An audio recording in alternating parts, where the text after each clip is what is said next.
Welcome to another episode of Touring the AFC South. I am your host, Mike Patton. And on this episode, we will be talking about free agency in the AFC South. Now, we're not going to talk about the potential free agents that could be coming to the AFC South. We're going to talk about the decisions for AFC South teams on players that are up for new contracts. It's going to be some players that maybe you like what I say, maybe some things you might not like what I say. But either way, it's going to be entertaining. It's going to be fun to talk about. And, I may throw a few numbers in there, thanks to Sports Track for kind of giving me an idea on potential contracts for some of these players. Not all of them, but some of them. So, of course, if you're not familiar with any teams in the AFC South or you just now tuning in or the first time tuning into my podcast, of course, the teams in the AFC South are the Houston Texans, Jacksonville Jaguars, Tennessee Titans, and the Indianapolis Colts. So those are the four teams in the AFC South. All four teams have some key free agents that either they're going to bring back or they're going to let go. We'll see what happens in the offseason. These are just my thoughts alone. I have not talked to an insider. I have not talked to anyone like that. Just know these are my thoughts and mine alone. I'm going to start with the Indianapolis Colts, actually. That's going to be the first team I'm going to start with. And actually, in the Touring AFC South inbox, we already have a comment from Sarah Small. I hope my Colts re-sign Pittman Jr., Moore, and Grover.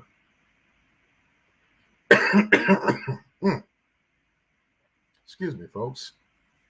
But I will say, not all three of those are the people that I'm going to talk about, but maybe two of those are people I'm going to talk about on this episode. And the first, of course, is Michael Pittman Jr. Now, of course, plenty are talking about his year he had, and is he a number one wide receiver, is he not? And I believe this season he showed that he can be a number one wide receiver. Now, I have definitely been critical of Michael Pittman Jr. I do think he's a very talented wide receiver. However, I have not thought he is a number one wide receiver. I just have not thought so. But this year, I will say that he showed some things. He definitely showed that he can be that guy. Now, is he an elite wide receiver? I'm not going to throw him out there and say he's an elite wide receiver. But he is capable of being a number one wide receiver, and he showed that this past season. Ironically, the season that he's up for a new contract. Now, I'm not talking bad about Michael Pittman Jr. No. But hey, he picked a great year to show out a little bit. You know what I'm saying? So, so now the Colts have a decision whether they're going to pay him or not. Now, this is my opinion. I think that they're going to pay him. However, I think it's always going to be interesting to see how that happens. I mean, of course, they could go the franchise tag route. That could happen. Or they could, there's a bunch of different avenues they could go. But ultimately, do I think he gets paid by the Colts? Do I think the Colts are bold enough to let him test the market? I honestly don't think they allow it too much to happen. By hook or crook, he will be a Houston Texan. Good gracious, that would be funny, wouldn't it? But by hook or crook, he will be an Indianapolis Colt next year, in my opinion. And I think they pay him within the range of a top 5 wide receiver in the NFL. Now, I'm not saying he is a top 5 wide receiver in the NFL. I'm not saying he's an elite wide receiver. I'm just saying that the going rate is paying a wide receiver in that range. You're probably going to pay a little more than probably what you want to. But in the end, in say 2 or 3 years, it's not going to be as bad as you would think it is, or as bad as people may say it is on the front end. So, definitely is going to be interesting to see how that goes. But I do think he ends up back in the blue and white with the horseshoe on the side of his helmet come next season. Another guy that's going to be talked about this offseason for the Indianapolis Colts is my homie, Meg Hall. This is one of her favorite Indianapolis Colts. That would be Mr. Grover Stewart. Now, if you don't know Meg writes for the Win. She writes excellent stuff. Is interviewing all the big names out there. Yeah, I'm doing a shameless plug for the homie Meg. My sis. Yeah, I am. But anyway, Grover Stewart is definitely one of her favorite players for the Indianapolis Colts. That guy just plugs up the middle, makes things happen, but he is hitting free agency. So the Colts have a decision to make. Are they going to bring him back, or are they going to let him test the market? Now, is he going to be sought after by a ton of teams? I don't think so. But please remember, it only takes one team. That's all. One team. That's it. And if one team's interested, of course, they could potentially pay this man. And then the Colts are left without a run-stuffing tag team partner for DeForest Buckner. Now, DeForest Buckner is a bad man himself, but you throw Grover Stewart in there with him, yeah, that's a lot of beef inside. And that's a lot of nasty in the trenches. So, I think it'll be interesting to see if they do pay him or not. I think it's roughly 60-40 that he ends up on another team. I honestly do think that Grover Stewart's time in Indianapolis could potentially be over this offseason. I know Indianapolis Colts fans are not going to want to hear that, but hey, I'm just saying that's what I think. It's my opinion. Hey, you may think something different, but hey, it's what I think. It is what it is. All right. Also, of course, we do have some, thoughts in the touring the AFC South inbox. I have Mr. Steven Askins says, fine, the Colts pay the man. They're talking about Michael Pittman Jr. So, yeah, I totally get it.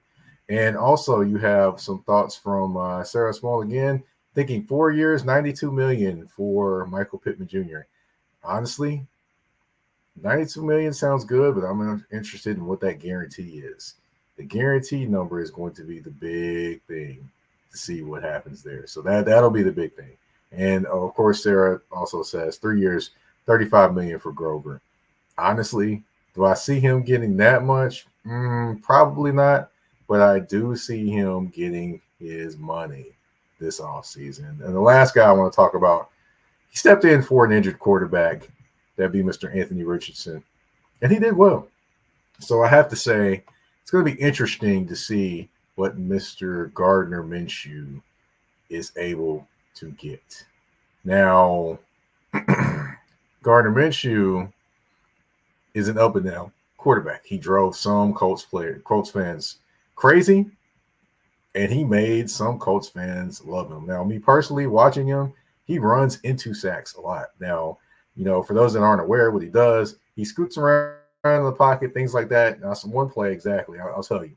One play, I'll tell you, it just drove me crazy. He's outside the pocket. He could have ran, but he stopped running, and then he just started standing there. And then basically, of course, the defensive player comes and hits him. And I can't remember if he got rid of the football or he actually took a sack. But it's a play right there. He could have got some positive yards. He could have just brought out, threw it away if there wasn't anything there. But no. He has to make it an adventure. So Gardner Minshew is an adventure at quarterback, but he is an adventure that helped the Colts this year. Now, they almost made the playoffs. They didn't quite make the playoffs, but he definitely was a reason that they were close to making the playoffs. So I will say that it'll be interesting to see what they do with him.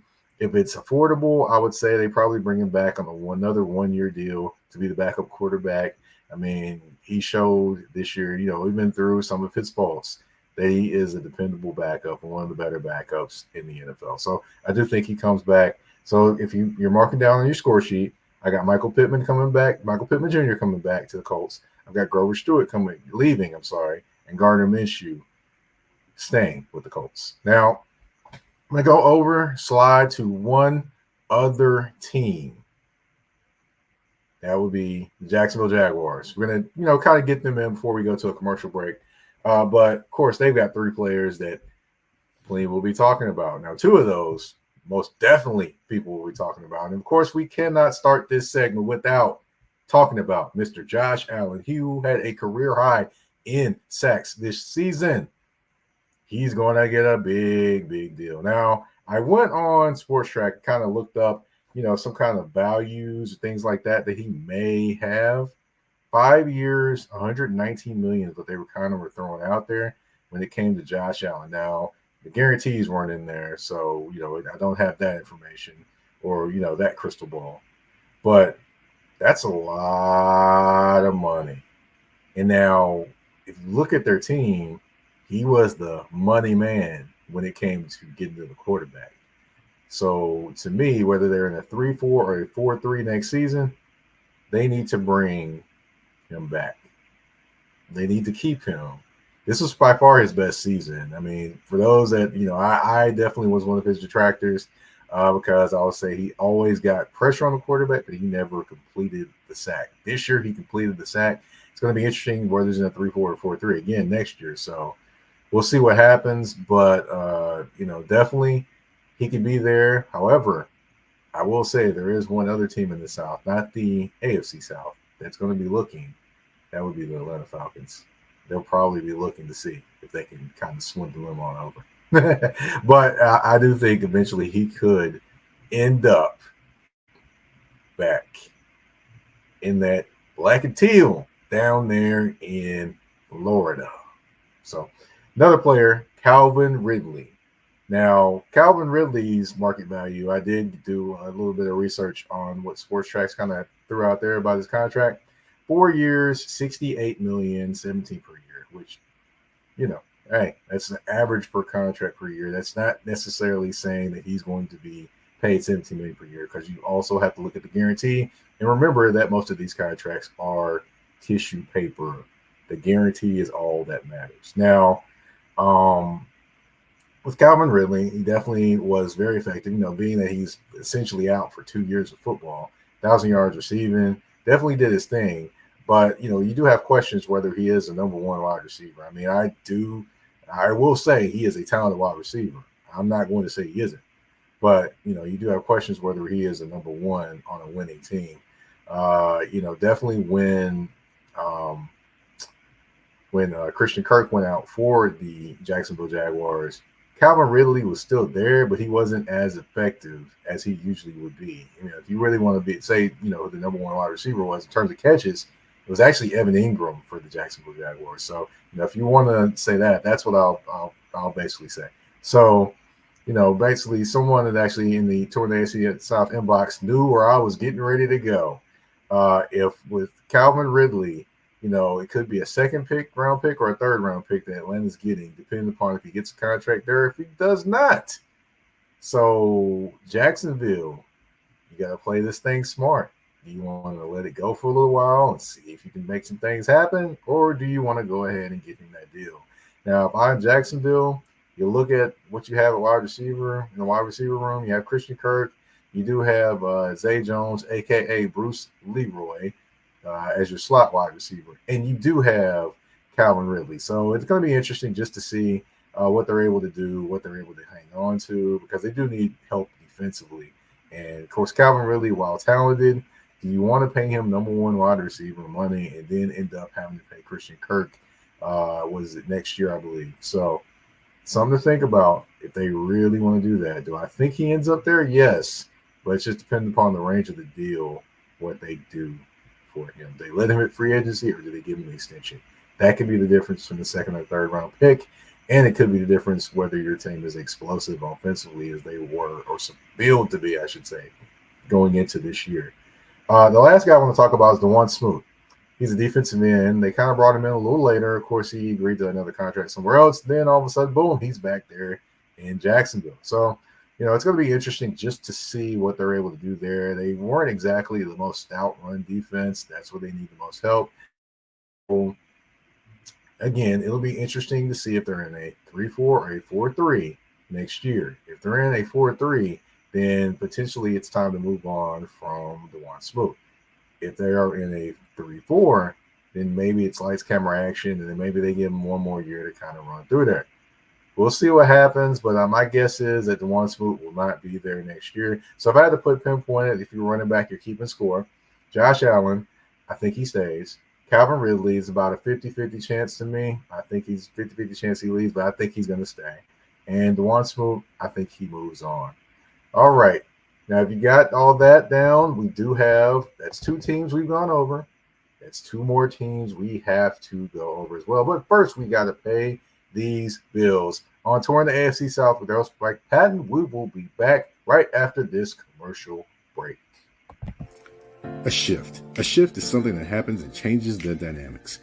And that's what happened when Garrett Logistics was born. After 10 years as a sales pro in the logistics world of sporting goods, John Garrett decided to pivot to the world of freight and start a brokerage. So you're saying to yourself, why trust Garrett Logistics? Well, Garrett Logistics helps shippers improve overall workflow, along with increased on-time pickup and delivery percentages. Last-minute loads, multi-drop pickups, and more are part of the services with Garrett Logistics. They're available Monday through Friday, 7 a.m. to 6 p.m., and Saturday, 8 a.m. to 12 p.m., all times Central Standard Time. So give them a ring at 615-400-8484. That's 615-400-8484, or you can email them at john@garrettlogistics.co or visit their website at garrettlogistics.co. Garrett Logistics, where the motto is, it's not just freight to us, it's your business.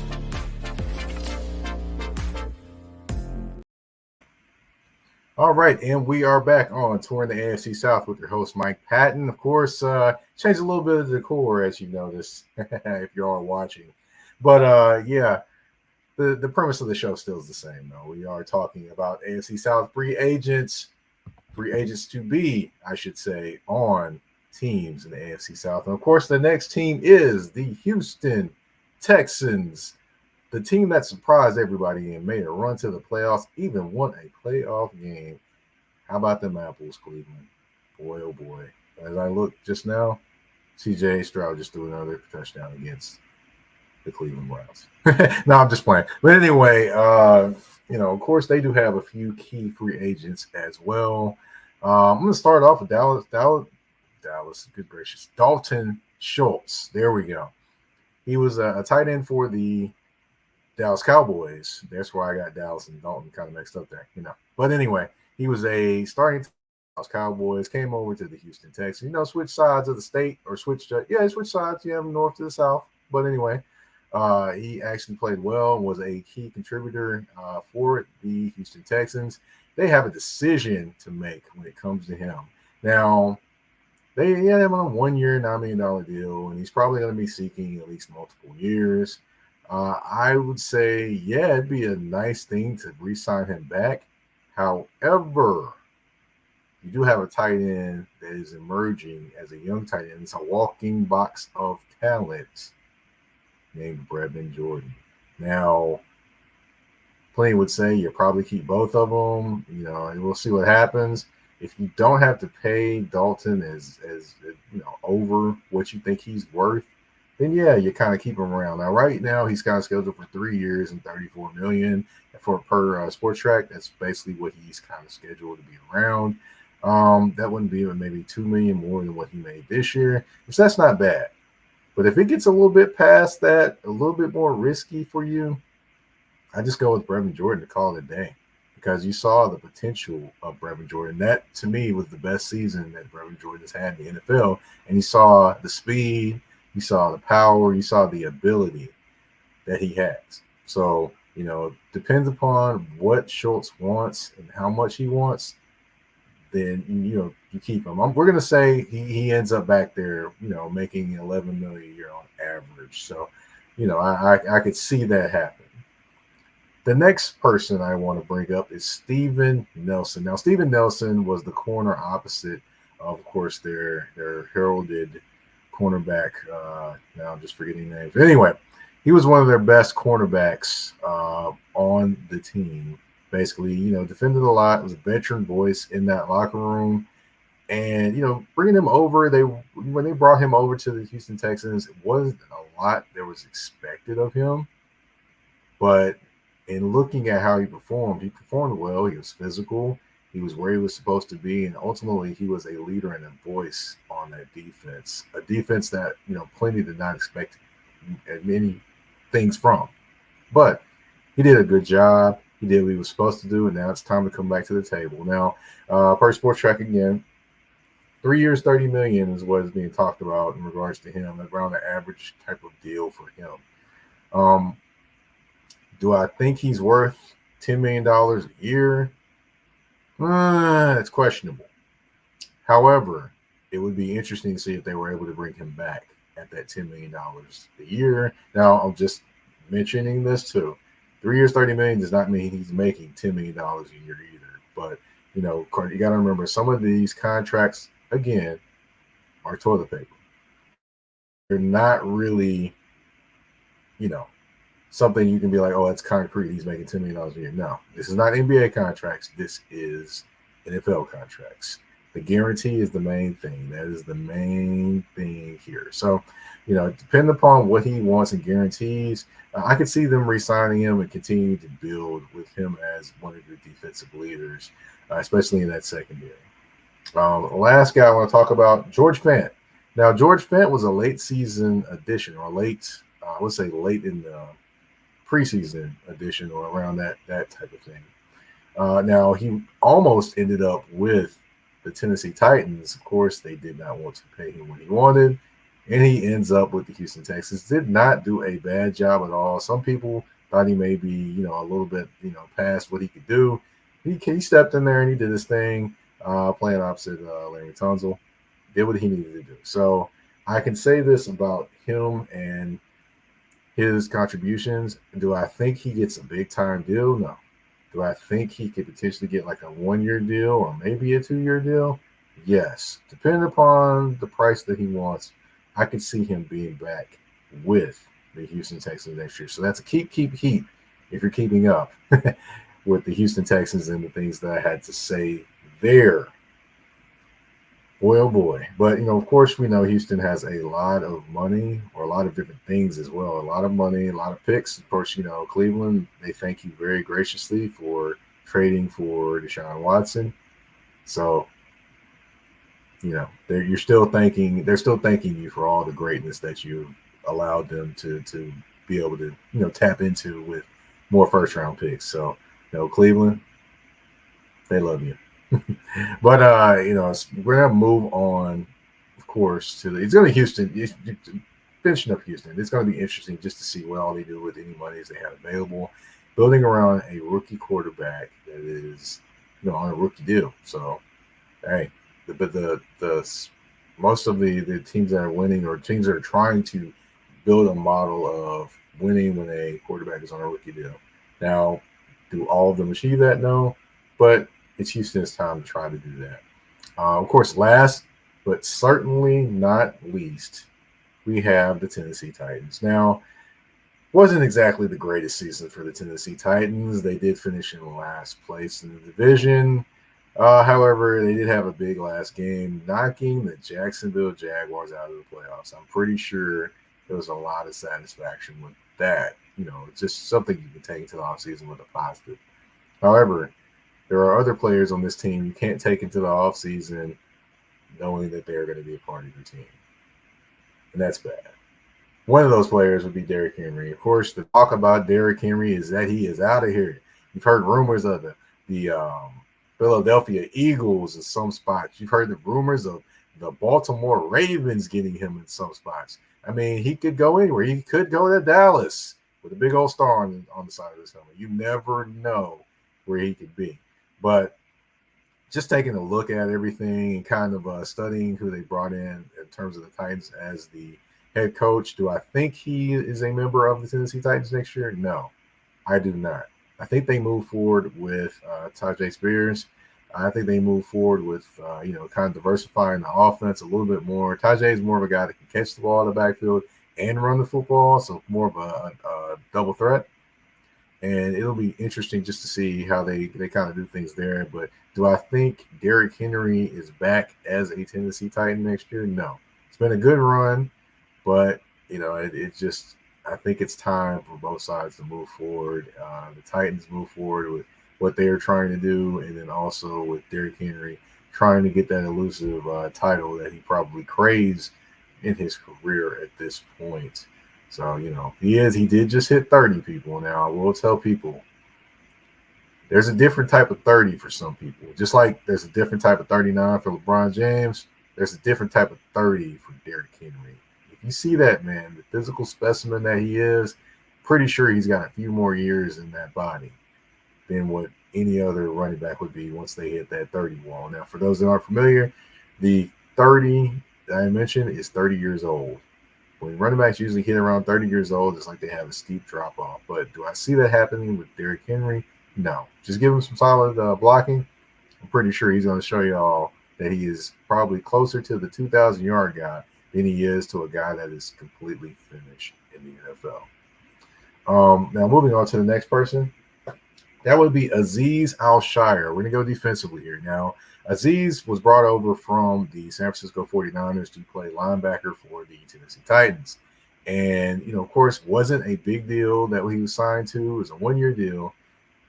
And he was worth every single penny for the Titans. He was the leader in the middle of that defense, was in on just about every tackle, running sideline to sideline, made some big plays as well.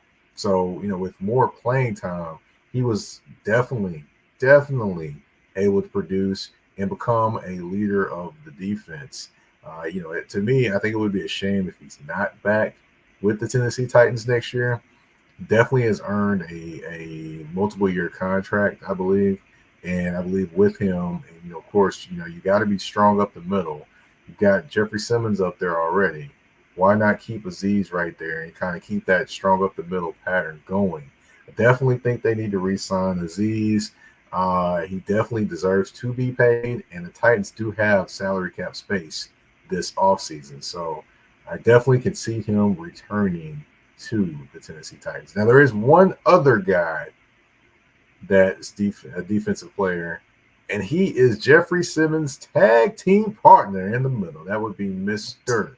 Denico Autry, the man of few words. Now, actually, I'll tell you, I interviewed him after one game, and I promise that was probably the most I had ever heard him talk in one sitting. Ever. But anyway, his game does the speaking for him. He doesn't really talk very much. But hey, he had a career high this year, 11.5 sacks. He is a free agent. Now, here's the caveat with him. He is roughly around 33 years old, and some people will say that's an interesting number for somebody being a free agent. I look at it this way. He definitely is a guy that has been very durable through his entire career. He's a guy that can play different positions. Now, I did say he was Jeffrey Simmons' tag team partner inside. However, you also have to remember that he can also line up as a defensive end, and he is lined up in a 3-4 and outside linebacker too. So he's lined up in a bunch of different positions. He's rushed the passer as a 4-3 defensive end. He's rushed the passer as a interior defensive lineman, and he's also lined up in a 3-4 outside linebacker. That is a value pickup. Now, I'm pretty sure there will be some teams that are looking at him and bringing him in as maybe being a potential piece to help them win a championship, because he is that guy to me. He's durable, he is dependable, and he makes things happen wherever you line him up. Thing is, does he want to leave Tennessee? That's the question. It's going to be interesting just to see if they're able to pay him, one. Secondly, it's going to be interesting to see the versatility and things that he wants, or if he sees what he wants to see out of the Tennessee Titans to stay as a Tennessee Titan. But he definitely is a guy that could make a difference for a team. I was telling someone the other day that if the Detroit Lions were looking for another pass rusher, which they probably are, by the way, but he would be a guy that could actually fit this team, the Detroit Lions, that is. But, of course, it depends on if he wants to go there and if they want to pay him or if they are looking at him. But that was just, I guess, me doing a little bit of advanced scouting for the Detroit Lions. But anyway, let's keep it AFC South. But, I think he leaves the Tennessee Titans. I'm kind of not sure on that one just because Danico's a man of few words. Really doesn't talk very much, so you don't know exactly what he's thinking or what he wants. So, I'm on this side, I'm going to say more than likely he stays. I'm going to say maybe 60-40 or 50-50, maybe 40-60 he stays. Yes, or, that we'll see what happens. I am not for sure when it comes to Nico Autry, but, he definitely is a guy that makes a tremendous impact with his game. Definitely, for sure. All right, so we went over the Indianapolis Colts, the Jacksonville Jaguars, the Houston Texans, and the Tennessee Titans. Key free agents to look at this offseason. Again, with the Colts, Michael Pittman Jr., Grover Stewart, and Gardner Minshew. With the Jaguars, Josh Allen, Calvin Ridley. Josh Allen, the linebacker, y'all, not Josh Allen, the quarterback. He never played for the Jacksonville Jaguars. But anyway, Josh Allen, Calvin Ridley, DeJuan Smoot for the Jaguars. For the Texans, you got Dalton Schultz, you got Steven Nelson, and you got George Fant. And for the Titans, you've got Derrick Henry, Azeez Al-Shire, and Danico Autry. It's going to be interesting to see what happens in this free agency with those key pivotal players, if they're able to re-sign them or if they resurface somewhere else. What if some of them end up switching teams within the division? Boy, oh boy. It happened last year. Arden Key came from Jacksonville to the Tennessee Titans, so you never know what can happen in this wild, wild AFC South. Well, that's the end of the show. I've been your host, Mike Patton. I want to thank you all for tuning in to this episode. If you want to find me on social media, you can find me on the artist formerly known as Twitter at Mike Patton82. That's MikePatton82. You can find me on Instagram and Threads at that's THA, not THE, _general_MP. And of course, you can follow Touring the AFC South on YouTube. You can also sign up to subscribe there and share it to as many people as you like. I'd greatly appreciate it. Also, you can listen if you like listening to the audio versions of the show. You can listen to that on Spotify, Apple Podcasts, Google Podcasts, which I will tell you, Google Podcasts is getting ready to go away, for those that do podcasts as well. Amazon Music, you name it, we are there. iHeartRadio, I didn't name that one. Yeah, you name it, we are there. Just look up Touring the AFC South. Go ahead, subscribe, share this goodness to everyone else. I want to thank you all again for tuning in to this episode of Touring the AFC South. We're out. Peace.